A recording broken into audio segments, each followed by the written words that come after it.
Hablemos de Circo, espacio virtual de diálogo y reflexión.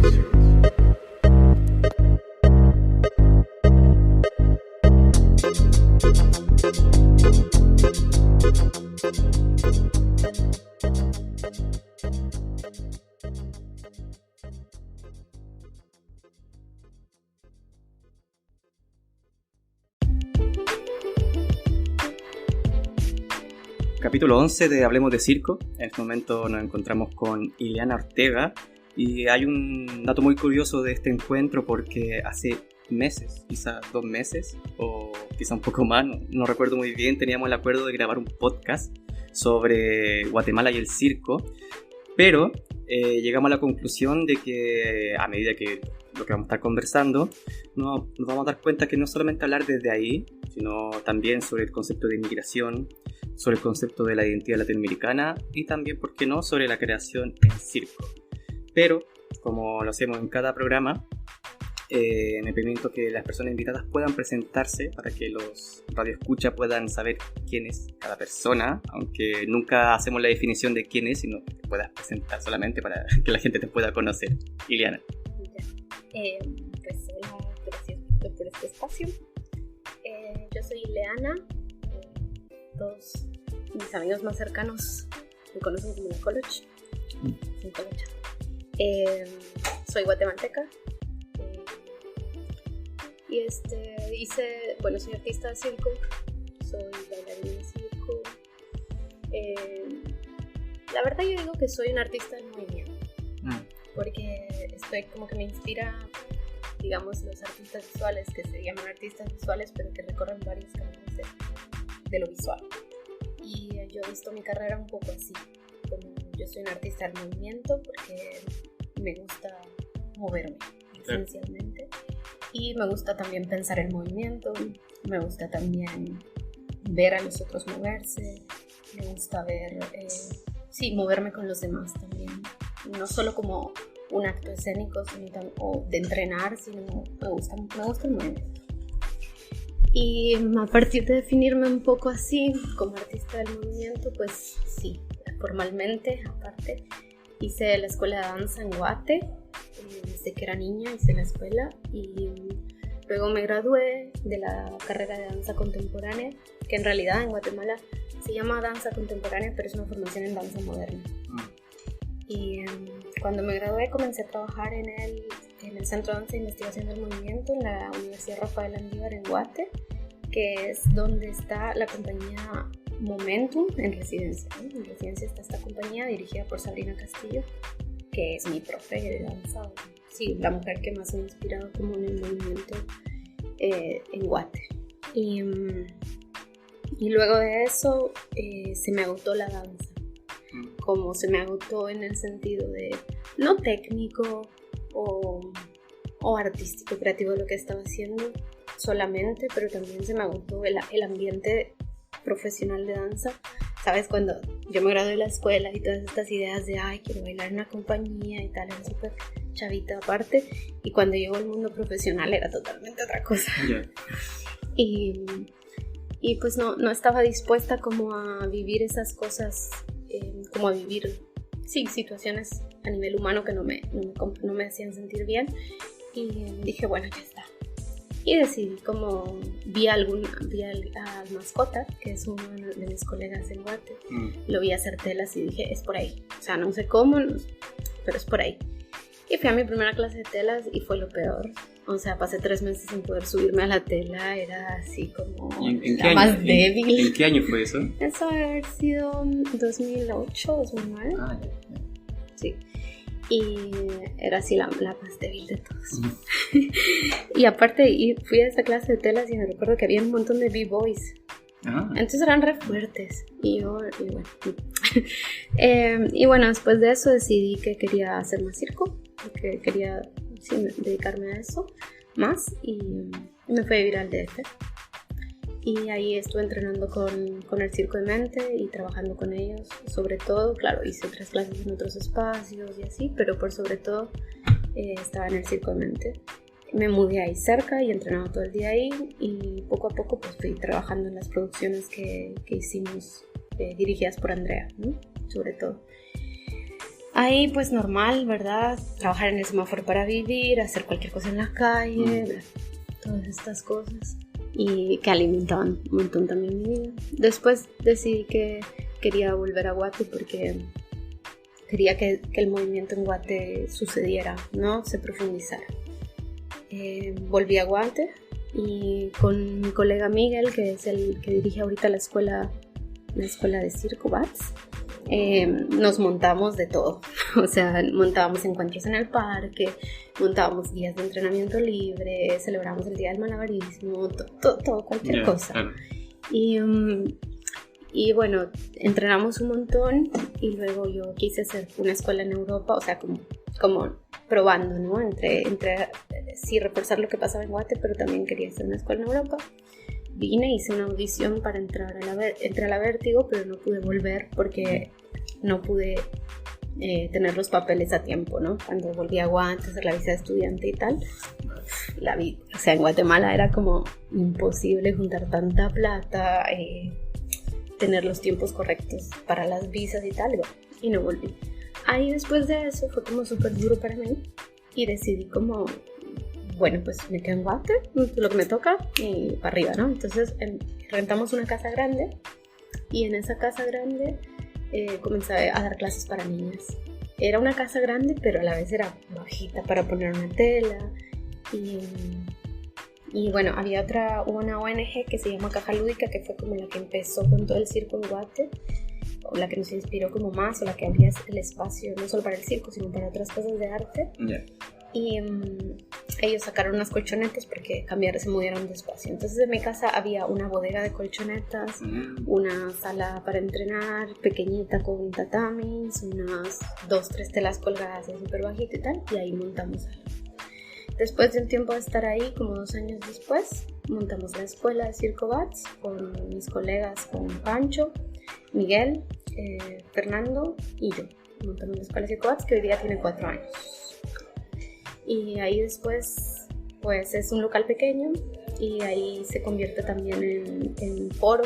También se arma una sala, se desmonta todo en las colchonetas y se pone cortinas y linóleo y todo y se vuelve una sala. Y bueno, ese es el lugar como que hoy día es como el referente del trabajo del circo en Guate. Así. Me pierdo en las preguntas. No, estoy escuchando así. Y bueno, paralelo a eso siempre he trabajado muy cerca con la danza. Estuve también 2 años cuando tenía este espacio de esta escuelita, que todavía no era la escuela de Circo BATS, pero esta escuelita en casa. Trabajaba con la compañía Momentum otra vez, pero como profe de la compañía. Bueno, estudié pedagogía de danza también en ese momento, 1 año, y luego, sí, siempre he estado así, como que aunque me quedaba en Guate, siempre me fui a Panamá para hacer una cosa, me iba a Costa Rica para así como moviéndome un poco. Y el año pasado sí estuve un poquito más, hice las coreografías de la formatura de la Escuela de Circo de Río. Di unas clases de danza aquí en la Rogelio, también en la FLIC de danza, y ya bueno, ahora estoy dando clases en una academia aquí en Barcelona. No tengo ahorita como un proyecto escénico activo ni nada, porque coincide como todo con mi llegada y mi decisión de vivir ahora en Europa. Bueno, me comentabas también, bueno, estuvimos hablando antes de empezar la grabación y me comentabas que llegaste en un momento cuando te decidiste para quedar en Barcelona, fue el capítulo de la pandemia, del confinamiento, y no sé si me quieres contar también cómo has vivido todo este momento. ¿Por qué lo pregunto? Porque, no sé, para las personas que nos escuchan, ya el hecho de emigrar a otro país, ¿no es cierto?, es complejo, y sobre todo en pandemia. Tenemos conocido gente del ámbito del circo o de las artes que han venido acá, pero han tenido que volverse a su propio país para sobrevivir, ¿no? Entonces, me he dado cuenta un poco que Barcelona se está convirtiendo en una ciudad de paso, sobre todo para la gente migrante, como en cualquier otro país, es una ciudad de paso, ¿no es cierto?, a menos que hagas familia, o que te puedas casar, que puedas tener hijos, que que puedas tener todo. Bueno, me acabas de mostrar el anillo, que estás casada. Si quieres me puedes comentar eso o pasamos a otro punto, pero no sé si te parece.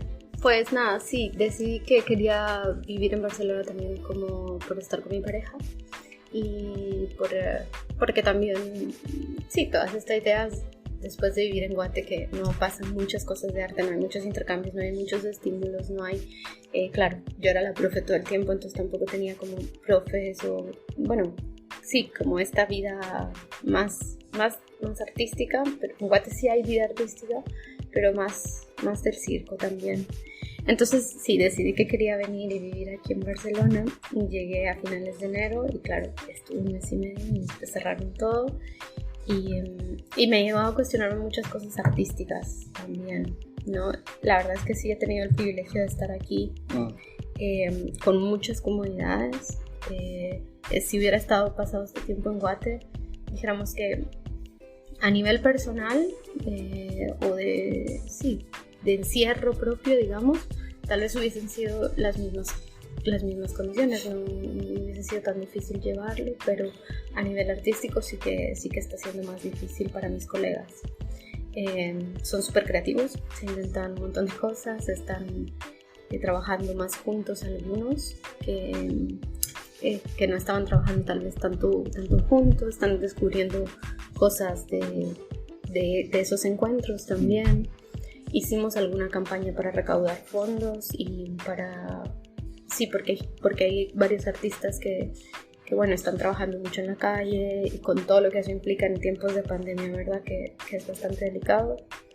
Entonces sí creo que artísticamente también en confrontarme con este bienestar y ver todo lo que sucede, los apoyos que sí tienen los artistas acá, los espacios que se hacen y tal, sí creo que me he confrontado y me he llevado a pensar muchísimas cosas sobre el quehacer artístico, y tal vez una de las cosas por las que no estoy en escena ahorita es precisamente porque he comenzado, bueno, hace un tiempo que siento que a veces solo el estar en escena no sirve de mucho para transformar la realidad, y tal vez alguno me pueda matar por decir esto, pero claro, cuando está en mi vivencia en Guate es que hay tantas cosas en las que uno puede dar una mano, tantas cosas en las que se necesita gente y solidaridad o estar más de cerca, que de pronto estar entrenando a veces sí me hacía un acto un poco como egoísta, ¿no? Como una contradicción, ¿no? No es que no me guste o que no crea en esto, porque sí que creo en esto también de otras cosas. No sé, por ejemplo, creo que si alguien ve a un artista hacer en escena, alguien que nunca ha visto eso y tiene la capacidad de sorprenderse o de inspirarse y entrar en un proceso de transformación, aunque sea inconsciente, cambia la realidad inmediata de la persona que lo ve. Eso es súper lo creo. Pero también he estado pensando si cambiar el lugar de la representación para mi camino artístico, no para todos, es el lugar en el que tal vez también quiero empezar a buscar más también, no sé si... Sí, te comprendo y te entiendo también la situación. Y bueno, pero dentro de todo esto, me gustaría... Tú mencionaste el tema que tuviste cuestionamiento artístico en época de pandemia. Quizás si partimos desde ahí y después hablamos un poco de lo que ocurre en Guatemala o como en qué está pasando ahora con tu visión de circo. Igual quiero contextualizar un poco también. Uh-huh. Que bueno... Para las personas que nos están escuchando, hay un podcast que lo pueden buscar también sobre Emiliano Ron, que se habla mucho sobre la herida colonial, y nos juntamos muchas veces por Zoom, la invitación es abierta a la gente que quiera formar parte, en donde dialogamos sobre el tema de la identidad, el tema de incluso de ser migrante fuera, y no solamente ya con los latinoamericanos, sino que ocurre ya a nivel... por qué no decirlo, a nivel de raza, y está este concepto de emancipación, de emancipar también tu frontera dentro de todo esto. Y sé que tú has estado escribiendo algunas cosas, sé que no están para compartir libremente, pero quizá me pueda sentir privilegiado en que me puedas mencionar un poco a nivel general qué es lo que tú has estado meditando y reflexionando frente a todo esto. Bueno, digamos que en casa yo vivo con otros artistas de circo y las discusiones a mí son como, a veces hablamos muchas cosas y bueno, yo he estado todo este tiempo de pandemia escuchando todos los podcasts de Hablemos de Circo, compartiendo con todos los amigos y también escuchando no he estado tantísimas veces en este podcast de Emiliano, me hubiera gustado estar más, pero sí que las retransmisiones las he escuchado por YouTube algunas y eso me abre muchísimas preguntas, ¿no? Y creo que el pensamiento desde el circo es algo que me atrae un montón, pero claro, el circo es una excusa también para pensar, ¿no? Luego yo caigo en cosas que son sobre la creatividad, ¿verdad? Que claro, parten desde el circo y de mi experiencia con el circo y desde cómo puedo yo vivir mi creatividad y cómo puedo ver la creatividad de las y los otros en este mundo del circo, pero que también atraviesan muchísimos patrones sociales, digamos, sí, y que desembocan en lo creativo un poco. Está todavía un poco enredado. Pero bueno, Roberto Magro me decía alguna vez que existe un nudo entre el circo de Europa y el circo de América, ¿no? Y yo, desde que hablamos de esto, esa palabra, ese nudo que existe, empecé como a pensar, bueno, ¿qué es este nudo? ¿Qué es este nudo? ¿No? ¿Cómo se siente? Y bueno, escrito desde cómo se siente el nudo, ¿verdad? Como algo más subjetivo, hasta otras cosas más teóricas, dijéramos, apoyándome un montón de otras teorías de la filosofía, de la sociología. Y no pretendo que esto sea una justificación tampoco al trabajo artístico que se produce en Centroamérica, específicamente en Guate, digamos, sino como ir desenredando este nudo que nos impide crear y producir conocimiento, ¿verdad?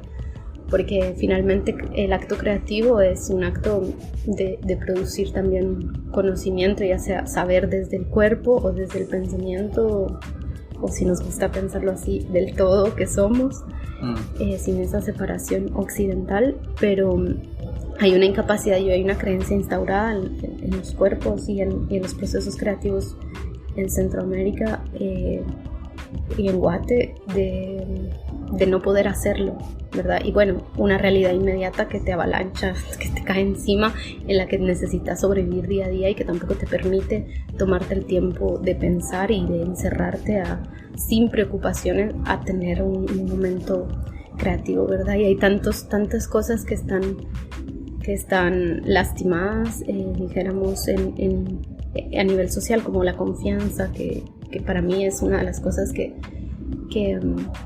para nosotros en Guatemala dejó la guerra, digamos, es como la herida de la confianza, lo difícil que es poder confiar en la otra, en el otro y poder y dejar que eso genere un equipo de trabajo artístico, ¿no? Como sin competencia. El machismo es súper difícil también, es como otra herida, dijéramos, social que no permite la creatividad, ¿no? Cuando, claro, sos mujer y tienes que alzar la voz 20 veces y decirlo, y sos la única chava y te dicen de cosas cuando estás entrenando y resulta que es un buen momento para malabarear cuando vos hablas y cosas así. Es como, de verdad, cuánta energía podés gastar en resolver toda la realidad para tener un momento de creación. Es como te sobrepasa. Entonces es como, claro, como todas estas cosas nos matan la creatividad, porque yo le digo, bueno, esto es mi vivencia de circo, pero estoy segura que alguna colega o algún colega en la música, en el teatro, puede tener una experiencia similar de creación, por lo menos en mi realidad. Y bueno, me limito a hablar un poquito de Guate y de Centroamérica, porque conozco el contexto bastante desde adentro. Podría decir que, digamos, mi tiempo viviendo en México o el tiempo que pasé en Brasil me han aproximado a esas realidades, pero también son otras. Y hablo de Centroamérica y de Guate porque me gusta hablar de la singularidad de los lugares y no ver la América Latina creativa como una homogénea, ¿verdad? Que es esa polaridad que a veces se crea en los discursos sucede en los discursos creativos con Europa, ¿verdad? Hay una polaridad que es América Latina, pero para mí es como no es una, somos muchas realidades, ¿no? Somos muchísimas realidades que estamos creando desde distintas culturas, cosmovisiones, contextos, estímulos, y no es una Y claro, tenemos muchísimas cosas que compartimos, porque claro, compartimos historias de guerra, compartimos historias de resistencia, compartimos pues todo el proceso de colonización y tal, pero no solamente, pero en la realidad inmediata del presente continuo también hay otras cosas que no compartimos, ¿no? Eso para decir un poco. Sí, no. Excelente. Sí, bueno, si quieres respirar voy a intentar interpretar o hacer una reflexión frente a lo que está pasando. Mira, algunas cosas de lo que estaba notando a nivel general. Bueno, igual para contextualizar, estamos en la central del Cirque y hay un ruido afuera de los artistas que están ensayando. Qué más mágico que venir acá donde están entrenando y poder hablar sobre esto. No sé, sí. Muchas veces la gente dice no se puede pensar en circo porque muchas veces uno está distraído o con música o que hay que ensayar y hay que hacer técnica y todo eso. Pero lo importante, yo creo que es un buen principio para comenzar a darnos cuenta cuál es la identidad latinoamericana. Y eso es lo que creo que tú has dado en el clavo acertadamente, de que no hablamos de una identidad latinoamericana, sino hablamos del concepto de identidades. Y que muchas veces se transponen frente a esta identidad europea de lo que es el circo o las artes. Mira, te voy a leer una cosa que escribí así bueno, dice: en la incapacidad de definir objetivamente América Latina radica su fragilidad como concepto. América Latina son o es. América Latina son o es 20 millones de kilómetros cuadrados de superficie, 13.5% de la superficie emergida del planeta, un territorio de gran diversidad geográfica, biológica, cultural, artística. El cancionero latinoamericano, las venas abiertas de América Latina, el lugar de todos los climas del mundo y de numerosos especies de animales y vegetales. Son 20 países, 22, 24 contando a Belice, todos los países de habla hispana, pero y el mame, el cachiquel, el quechí, el aymara, el mapuche, el atol, el guaraní, el aymara, el quechua, el idioma, el araucano, los orishas, el vallenato, el rabinalachí, el azteca, el zapoteco, el sutujil, el quechí, y los brasileros, y la Guayana francesa, Iberoamérica, pero ¿por qué España y Portugal, Mesoamérica? El mito de América Latina es confuso de entrada. Wow, muchas gracias. Es como lo que a mí como pensaba, ¿no? Ya, sí. Muchas gracias porque creo que es muy importante, bueno, lo comentábamos anteriormente, del proceso de escritura, que para las personas que quizás no escuchan, muchas veces se habla de circo, que el circo, y esto lo voy a decir a nivel peyorativo, quizás algunos me van a castigar, lo he escuchado muchas veces de varias personas, hasta yo le he dicho, que muy estúpidamente, de que la gente de circo no escribe y no lee, que se ha escuchado. ¿Por qué? Porque se piensa que el circo solamente se debe hacer la técnica y practicar, ejecutar como si fuéramos un robot y no dedicarnos a hacer esto, a pensar. Por supuesto, hay que entender que esto es un equilibrio, ¿no es cierto?, tanto de la escritura y tanto de lo que pasa con Latinoamérica a nivel de continente y a nivel de cultura. Y dentro de esto, no sé si tú te has preguntado también cómo lo ves tú con tu paso acá, al llegar a Barcelona y ver todo esto. Te lo digo a nivel personal, yo en ningún momento me he sentido radicalmente extranjero ni migrante, y tampoco me han insultado en la calle como uno se imagina que te van a insultar. O sea, no. Sí me han insultado porque andaba en bicicleta arriba de la vereda y me dicen por qué no ando por la ciclovía. O sea, como toda persona que en Chile también me pasaba lo mismo. O sea, y eso es normal. Pero de ahí a sentirme como marginado, para nada. Quizás en un momento alguien dijo que los chilenos son muy buenos para alojar a otros chilenos en sus departamentos. Y para mí fue como, wow, eso fue muy fuerte, porque claro, en Europa la gente como que normaliza que uno puede pagarse un hotel, un hospedaje, o la persona que lo dijo era como en buen chileno se dice un cuico, un pijo acá, una persona que tiene dinero, y como que no normaliza que la gente pueda dormir en el sofá, ¿ya? Pero son cosas pequeñas, y tampoco quiero decir que todo es racismo y todo es discriminación, porque se ven, o sea, hay partidos de extrema derecha como el Vox acá en España, que es partido radical, pero por suerte todo lo que a nivel de pensamiento artístico, y aquí voy a generalizar también, de otra tendencia, una tendencia mucho más que busca más la creatividad, busca la como desde una solidaridad, una colaboración entre sectores. Pero ¿cuál fue tu mirada al llegar acá como una persona que viene a hacer circo y te encuentras con, no sé, un sistema de trabajo, una central del circo, talleres, a diferencia de los que ocurren en Guatemala, y qué cosas, no sé, tanto lo bueno como lo malo? Mira, yo primero voy a volver un poco atrás en lo que decías y hablar como de que para mí pensar el circo es también moverse, porque para mí, como lo veo, o sea, creo que el moverse siempre es un ejercicio de pensamiento también, dijéramos, sí, de pensamiento, de generar otro tipo de sabiduría, y que está infravalorado, y que creo que la persona que hace circo escribe de otras maneras sobre sus cuerpos, sobre otros cuerpos y sobre el espacio, y escribe y piensa en movimiento, dijéramos, igual que los bailarines o los deportistas y tal. Y claro, lo que piense será otro tema. Exacto. Y los intereses que tenga.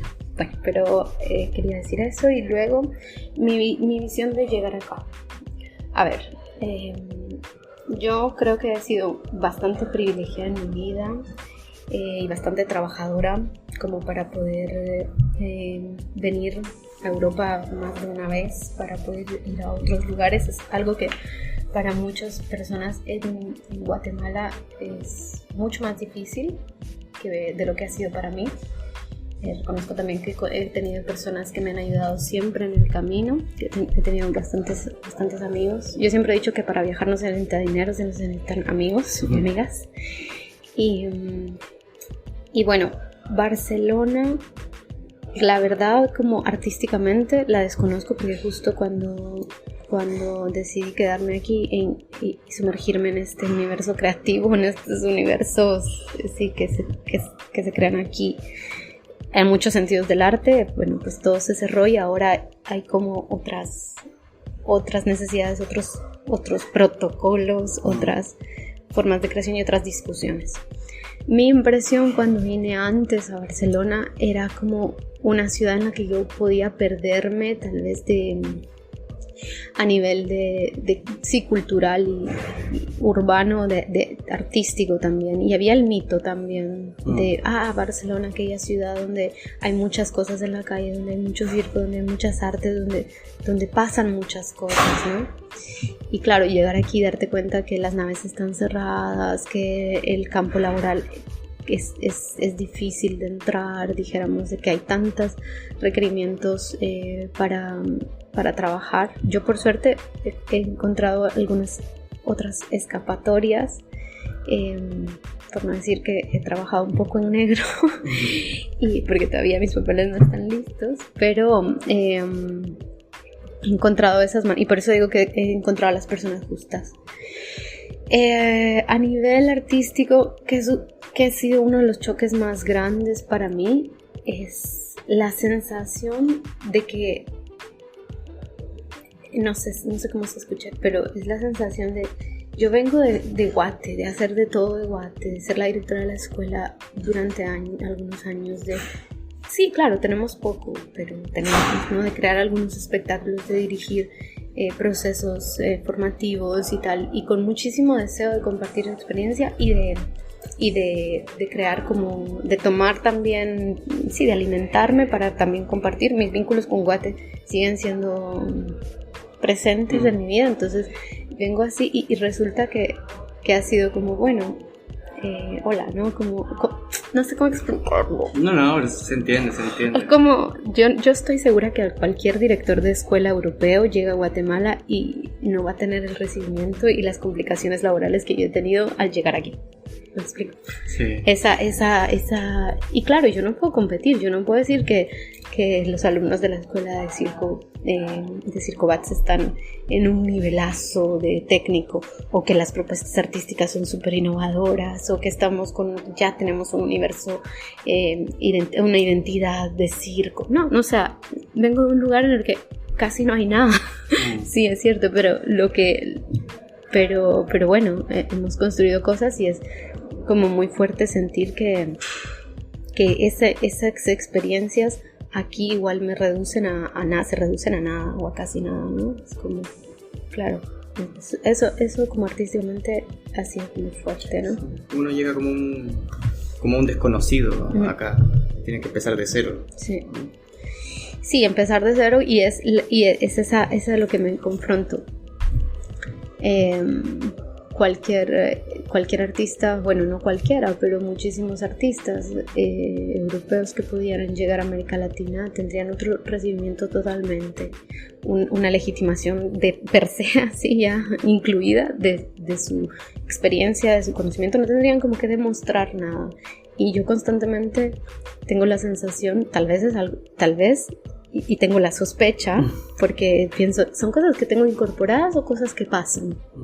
¿Sabes? Que yo pueda sentir, no, tengo que demostrar, no soy suficiente, mi experiencia es poca, claro, es que mi experiencia no tiene un nivel técnico súper alto, no hemos creado conceptos súper, aquí no tenemos espacios, bueno, pero tenemos, ¿no? Pero sí, será como, mi sospecha es yo estoy viviendo esto porque está incorporado en mí o esto está pasando. Ya, sí, con la realidad. Sí, eso me vuelve un poco loca a veces. me nace un ejemplo, una amiga chilena que está en Francia ahora, que se llama Pamela Pantoja, le mando saludos. No creo que lo escuche, pero igual lo voy a decir. Que cuando ella llegó a Francia, llegó a un Pôle de Cirque, creo que en Toulouse, y se dio cuenta de que el chileno era achicado, como el concepto de achicado cuando uno tiene, como es tímido frente a la envergadura del todo, ¿no es cierto? De cómo es el circo, cómo te relaciona, sobre todo llegando en otro idioma y también llegando acá, a mí me pasa, incluso yo soy de una región que no es la capital de Chile, y cuando llego a la capital de Chile, los santiaguinos tienen una potencia tremenda al momento de hablar y de expresarse, que admiro, pero muchas veces me gusta también esta forma de timidez local. ¿A qué voy? De que a veces es bueno y es malo al mismo tiempo. Depende de la situación, sobre todo si quieres buscar empleo, no te ayuda todo esto. Pero sí también al momento de poder mirar, observar y analizar lo que pasa a tu alrededor. Y dentro de eso me interesa también cómo tú ves todo este proceso, porque es un proceso en donde también exploraste con la creatividad. Y no sé si quieres recuperar también este concepto de la identidad, porque mencionaste el mito de Barcelona, pero también había un mito de la Latinoamérica, ¿o no? Sí. No sé cómo, si quieres, vamos por ahí o... Sí, bueno, con lo que vos decís ¿qué te pasa cuando llegas a Santiago? Es una de las preguntas también que me he hecho. Bueno, ¿qué pasa? Yo mencionaba en lo que leía, bueno, y el mam y el cachiquel, que son idiomas de Guatemala, y así. Yo digo, bueno, nosotros también, como digamos que tenemos... Está la hegemonía de la creatividad, dijéramos, que está aquí en Europa, ¿no? Como, bueno, esto, como... Y luego nosotros en nuestros pequeños pueblos igual reproducimos eso. Yo digo, en Guate nosotros no estamos construyendo puentes con gente que no habla español. Y el mito de Latinoamérica también se construye en la idea de que, sí, hablamos en español y por eso nos comunicamos. Pero es que, o sea, más de la mitad o la mitad de Latinoamérica, no tengo cifras exactas, pero muchísimos que no hablan español. Entonces digo, nosotros mismos estamos haciendo esto, estamos viendo, estamos reproduciendo este sistema, y luego, segundo, no estamos abriendo como estos puentes de diálogo, y estamos exigiendo. Te lo digo otra vez como una sospecha, ¿no? Yo sospecho que estamos exigiendo cosas que no damos también a lo local, ¿no? Porque no eso. Y luego con lo de la parte de Latinoamérica, bueno, te decía de la identidad, ¿no? Así como a la hora de la creatividad y hablar de la identidad, creo que tenemos como... O sea, tenemos que cargar con la responsabilidad de encontrar aquello que pinta nuestra identidad, cuando la idea de identidad latinoamericana está construida sobre la negación de muchas cosas, ¿no? la fragmentación de la misma, sí, la fragmentación de algunas ideas, instaura bajo modelos de subordinación, y sobre todo también sobre el ocultamiento de sabidurías ancestrales. Y es ahí como una cosa súper loca, hablando de apropiaciones culturales y tal. Digamos, yo soy de la ciudad, ¿no? Sí, tengo raíces de diferentes culturas de Guatemala, pero esto no me da pero yo no vivo las culturas mayas que existen en Guate, ¿no? Y no puedo decir que esta es un arte que me representa solo porque soy de este lugar, ¿no? Me estoy haciendo bolas, pero digamos, la idea de la artesanía ya es una idea de subordinación, ¿verdad? O sea, el arte que se producía antes de la colonización era un arte que fue ya subordinado a ser una artesanía, y era otra expresión del arte, pero también son cosas, digamos, y fueron relegadas a ser productos comerciables, ¿no? Y a tener la idea de que, bueno, solo es funcional, ¿no? Los zapatos, los tejidos que se hacen. Pero si indagamos un poquito más, muchísimos pueblos guardaron en esos lugares mismos sus sabidurías. Entonces también es muy delicado hablar también de algunas cosas de arte latinoamericano pasando por encima de esta idea de lo que se produce como artesanía, lo que yo puedo producir y también lo que no, porque tal vez yo pertenezco más a un mundo occidental, dijéramos, aunque comparte el mismo territorio, y eso es lo que lo hace complejo, ¿no?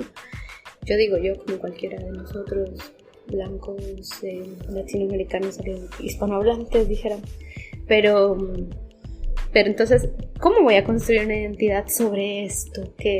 Sobre esta identidad como indígena, dijéramos, que bueno, el tener las raíces ahí no justifica mi estilo de vida.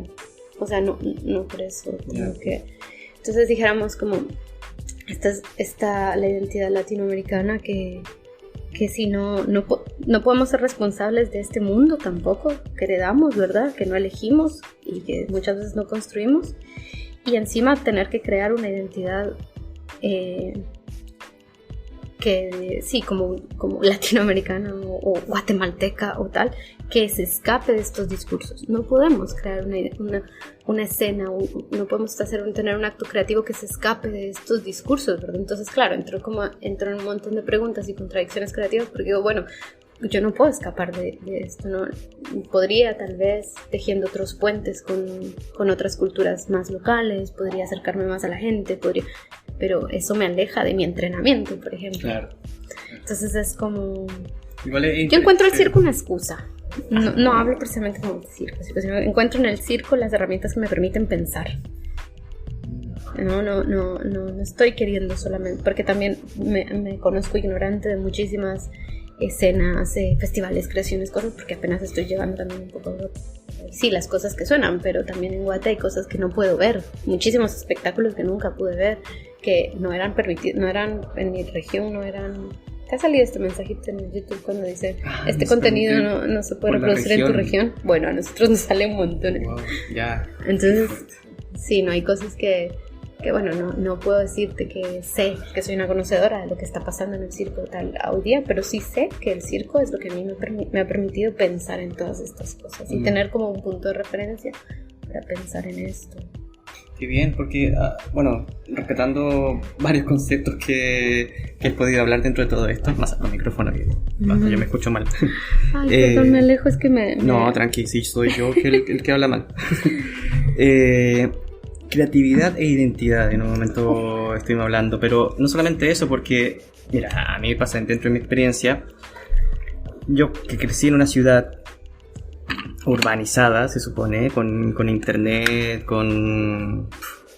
dentro de la Araucanía donde está el Gualmapu, que es el pueblo mapuche, y yo me sentía en ese momento chileno, no mapuche, obviamente porque mis raíces no son mapuche, pero también me sentía blanco a nivel de los mapuches, yo súper blanco. Y me pasó a mí que cuando tuve la suerte de estar en Marruecos, la gente marroquí me hablaban como si yo fuera uno más de ellos. Obviamente porque mis rasgos son de ahí, pero en ese momento ni siquiera se me había pasado por la cabeza de que mis rasgos eran marroquí.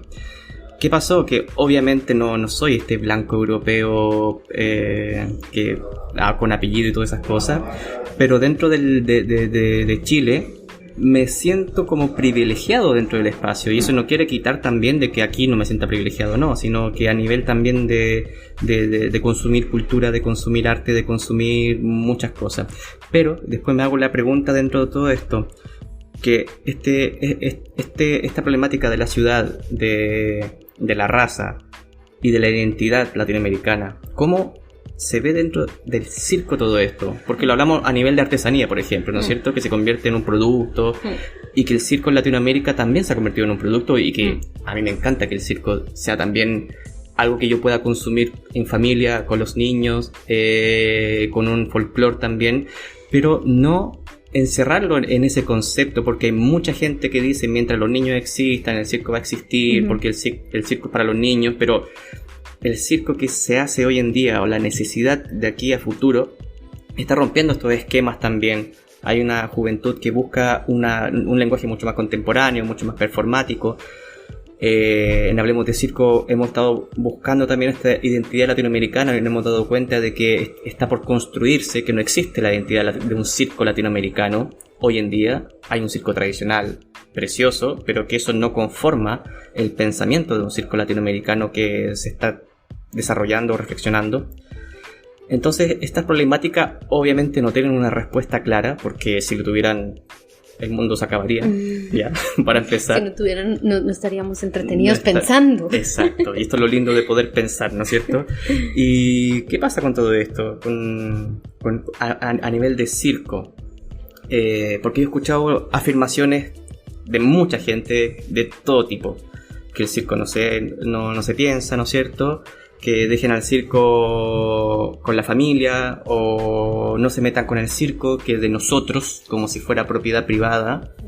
Y entonces, ¿cuál es la apropiación cultural? Porque uno también comete, dentro de tu ciudad yo cometía apropiación cultural al momento de decir, me gustaría hacer circo mapuche. Eso no existe, es una aberración, porque no puedes combinar algo hegemónico europeo o americano del norte con la cultura que es local, originaria, ¿no es cierto? Que del circo latinoamericano, digamos, si quisiéramos eso, como cartografiar esas identidades plurales del circo latinoamericano, del circo de las poblaciones, de las poblaciones, sí, de los pueblos colonizados, dijéramos, es muy loco hoy día, porque diríamos que las fronteras o la identidad de ese circo que estamos creando lo marca nuestro lugar de origen o los sitios donde estamos creando eso, porque los sitios donde estamos creando también nos influyen, ¿verdad? Entonces, yo por ser latinoamericana, dijéramos, o por considerarme, sí, centroamericana, mesoamericana, guatemalteca, pero viviendo aquí en Europa, es considerado con los recursos, los estímulos, las capacidades que puedo tener aquí a nivel creativo, es considerado un circo latinoamericano. Pues sí, mi lugar de origen es lo que condiciona eso, pues sí. Pero realmente yo lo cuestiono, porque yo tal vez pueda estar haciendo un circo europeo. ¿No? Porque lo tenemos en la pupila, en la médula, súper metidos esta idea, ¿no? Y yo esto lo relaciono con la incapacidad que tenemos incorporada, o sea, en el cuerpo, de creer que no podemos generar conocimiento, ¿verdad? Y que creemos que para generar el conocimiento tiene que ser diferente a aquello europeo, o aquello que ya ha sido importado, ¿no? Ya visto o tal. En lugar de creer que, bueno, tal vez podemos sumarnos también a esta ola, a esto que estamos viviendo hoy día. No sé, estoy un poco enredada. Y bueno, y también como hablando de esas pluralidades de circo, el pensar el circo es una de esas pluralidades, ¿no? El hacer escena es otra, el ser docente es otra, el ser director es otra, el ser espectador es otra, hacen parte de las comunidades de circo que se crean y del ecosistema del circo, dijéramos. Entonces, yo no considero que no estoy haciendo circo porque pienso en el circo, porque el circo me motiva a pensar. Y tampoco considero que el que está entrenándose no está haciendo circo porque no está pensando, sino porque es precisamente en la pluralidad de expresiones del circo existe y necesitamos de ese diálogo, ¿verdad? Y también con este mito de que no podemos crear conocimiento porque creemos que todo es importado, ¿verdad? Como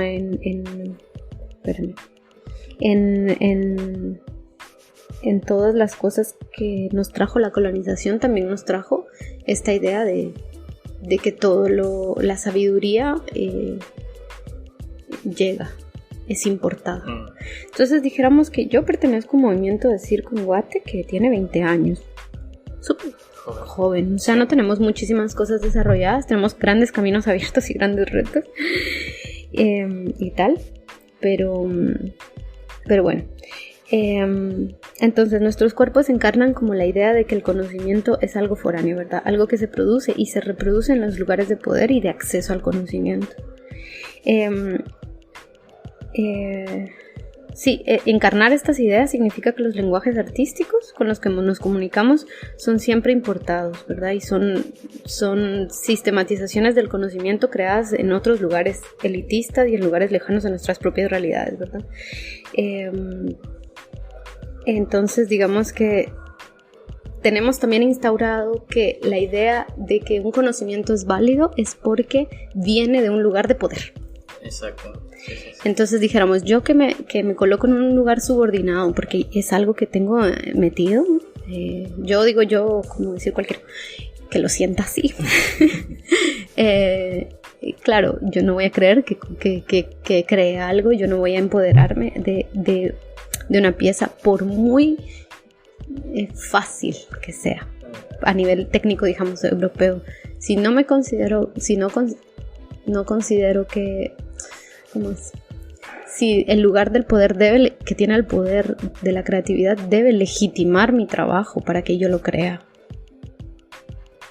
Y si no, yo no voy a creer que he producido conocimiento. Claro. Y creo que ahí hay un nudo bien grande, porque entonces si la actitud de todos a la hora de crear fuera al contrario, ¿verdad? Bueno,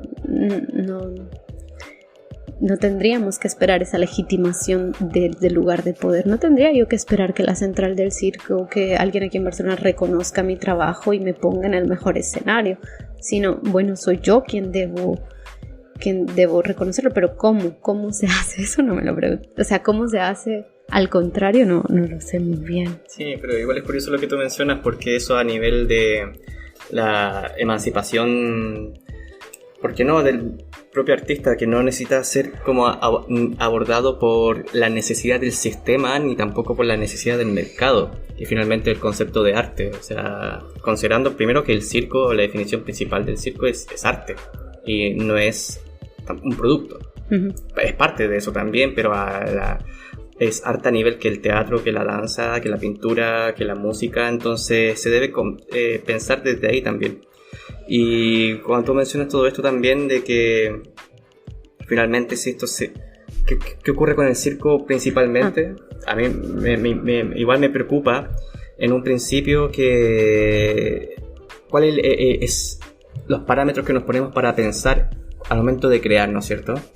Y tanto en Sudamérica como acá, la persona quiere crear para hacer un producto vendible, que obviamente se entiende porque la persona tiene que trabajar y tiene que también sustentarse el día a día. Pero aquí yo ya cito a Johnny Torre, uh-huh, antiguo director de la Central del Circo, que dedicarte a circo contemporáneo es un suicidio económico. Gracias. Porque no vas a sobrevivir, no vas a ser millonario frente a esto, para nada. Pero eso también te da la libertad de que sí te puedes dedicar a crear algo que sea precioso desde ti hacia los demás también, como un área de comunicación, como un área de decir las cosas que uno siente. y no limitarse ni por qué es lo latinoamericano, ni qué es el circo en general, ni qué es el circo del sistema, sino cómo es el arte que yo quiero reconocer a través de este lenguaje que se llama circo. O sea, ahora soy yo el que se está yendo ahora por otro rumbo en este momento, pero a mí me interesa mucho abordar eso porque finalmente es la dramaturgia con la cual uno trabaja, los códigos con los cuales uno está desarrollando este arte. ¿Por qué? Porque muchas veces pensamos, me encantaría que me contrataran de XY o del Soleil. Obvio.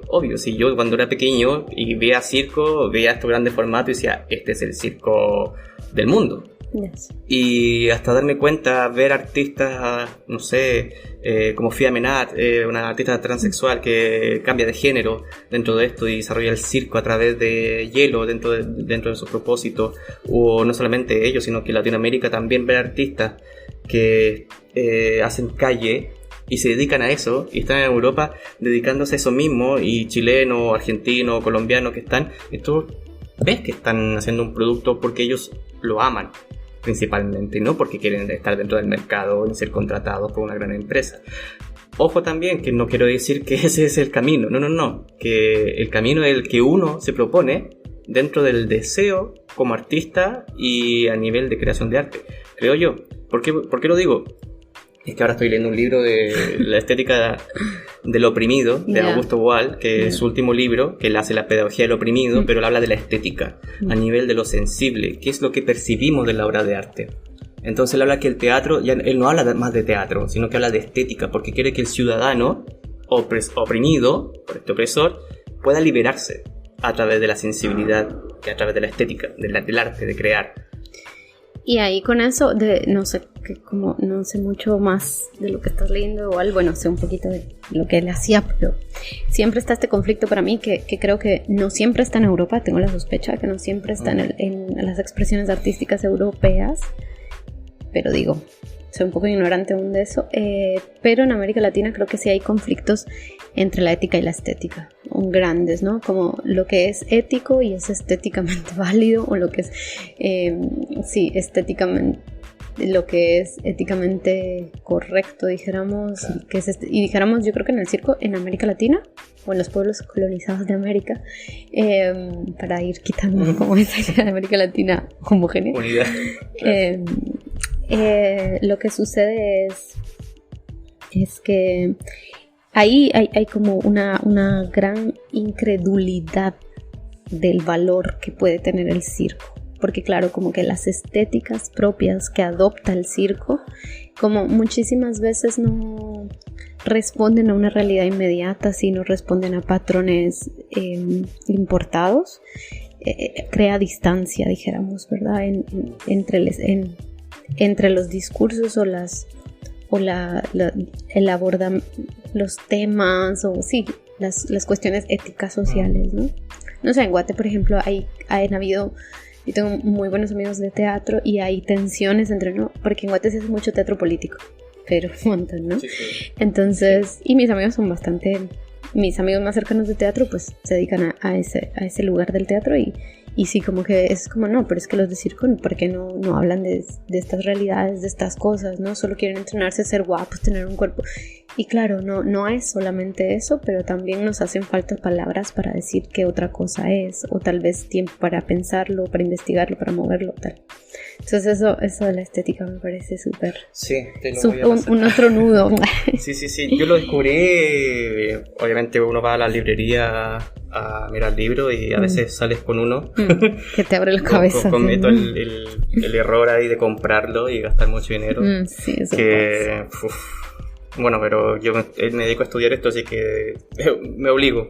Pero hay algo interesante. Bueno, ya estamos casi por llegar a la hora vamos a seguir conversando, porque esto es lo que a mí me interesa mucho igual a nivel personal, porque me he cuestionado mucho eso también, de que, por ejemplo, yo siempre hablaba de que en Chile el teatro era muy político, y tú mencionas que en Guatemala también el teatro es muy político, en Argentina el teatro es muy político, en Colombia, y hay una autora que se llama Ileana Diegues que habla sobre liminalidad y la performatividad, y que habla de que Latinoamérica tiene algo en común, aparte de esta que no es Latinoamérica unida, sino que hay muchas divisiones también de los territorios, pero hay algo que lo une, que es el trauma, el concepto de trauma, a nivel de dictadura, a nivel de opresión, que se une con muchos conceptos, y que eso no solamente ocurre en Latinoamérica, también ocurre, esto es un conflicto, aquí ya está dentro de una tesis que estoy inventando ahora, no, pero me lo dijo un profesor, que es un concepto de norte a sur, el concepto de,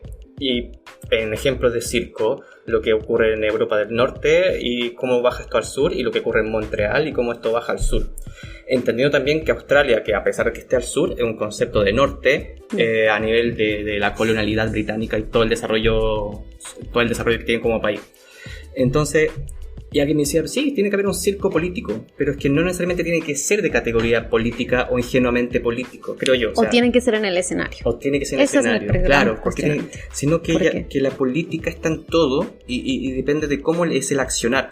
Una vez escuché de que hay política menos en la propia política, a nivel de los políticos, del Congreso, del gobierno, que eso ya es un show, ¿no es cierto? Es un tema que están dedicados a eso y es absurdo. Es la sociedad del espectáculo, que lo dijo Debord hace mucho tiempo atrás, pero entonces eso es interesante, cómo se aborda ese lenguaje a nivel de cuerpo, a nivel de identidad, a nivel de creación y a nivel de no tener esta hegemonía de ideas frente a qué es la idea que yo quiero tomar.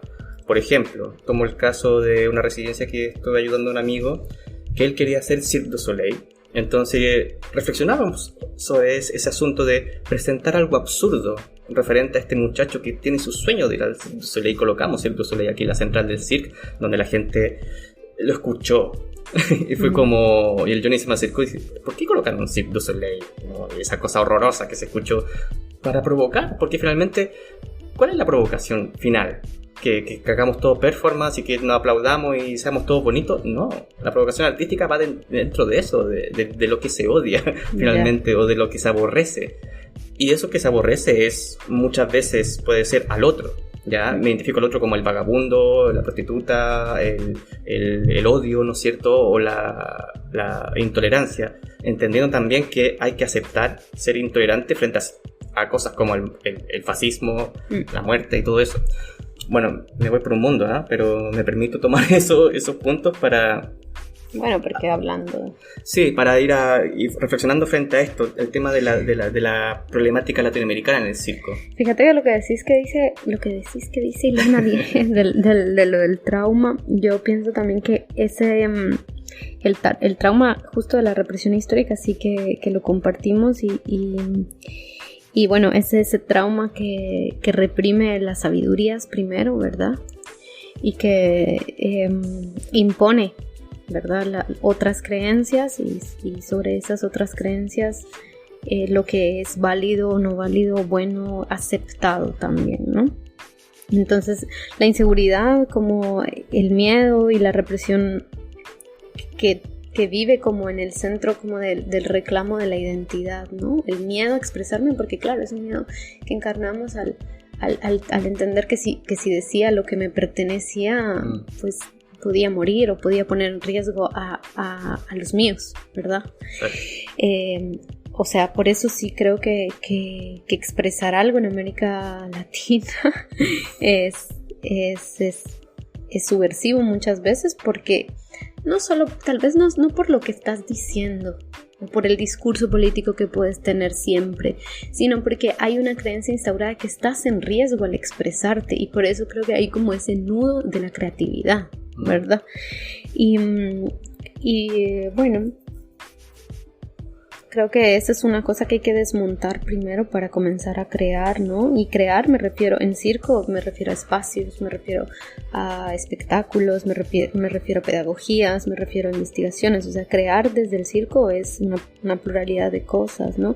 Y también ahí, en ese sentido, en las diferencias que hay con Europa y con todos estos pueblos de América Latina, como los pueblos colonizados y tal, es que considero fundamentales los diálogos entre personas que vivimos y creamos en estos ecosistemas más precarios y en estos ecosistemas europeos, porque lo que pasa es que muchas veces nos reducimos a ser espectadores de lo que pasa en Europa, ¿no? O sea, nosotros como creadores de circo nos reducimos y nos autorreducimos y somos reducidos a ser los espectadores.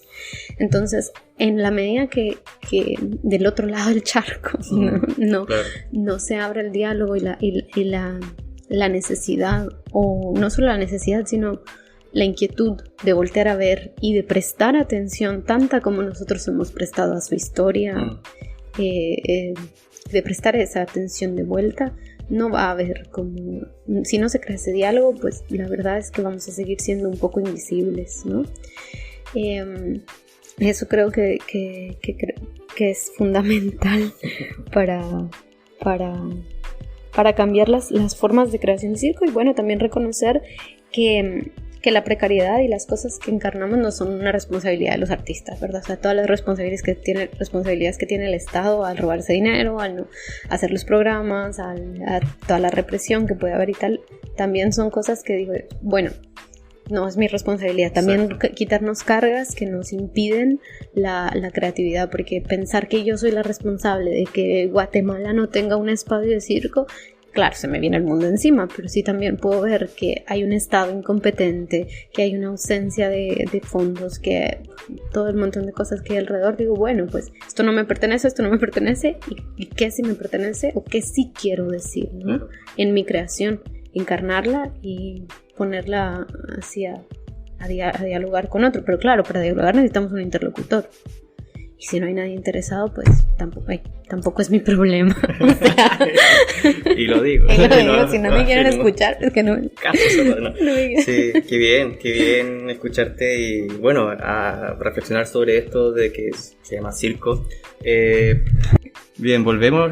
Acabamos de tener un pseudo accidente, la silla de la central. No lo pudo haber sido un accidente. Pero bien. Es que me pone muy nerviosa hablar siempre. ¿Te emociona? Sí, me emociono, me